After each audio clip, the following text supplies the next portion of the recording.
Yan. So, very simple lang siya na accessory pero very useful din. And then, nakaka-save din siya ng time, di ba? Kasi halimbawa, kung gusto mo lang gumawa ng quick video and tinatamad kang gamitin yung tripod, yan, isusuot mo lang siya na ganyan and then makakatayo na siya. Mas maganda pa dito, if gagamitin natin siya nung kasama extension, ayan, pwede pa rin tayo maka-charge kasi meron siyang port or butas para dun sa kanyang charger. Tapos, silicone na rin po yan, so anti-slip yan. And paglalagay mo sa table mo. So, stable po yung kanyang pagtayo. Hindi na natin kailangan gamitan ng tripod kasi pag tripod medyo hassle din siya, di ba? Pag tatanggalin and then ilalagay. Kasi pag ganun, kailangan pa natin ikutin. Ito, instant na lang siya. Ayan. So, magandang siya gamitin kung magta-transfer ka lang ng file, di ba?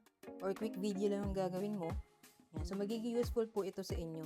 Very simple accessory and budget-friendly din para sa ating DJI Osmo Pocket 3. Pero very useful po yan. So, kung interested din po kayo sa ganitong silicone mount stand para sa ating DJI Osmo Pocket 3, check nyo na lang po dyan sa Yellow Basket. Dyan ko nabili yung sa akin para same quality and legit store din yung mapagbilan nyo.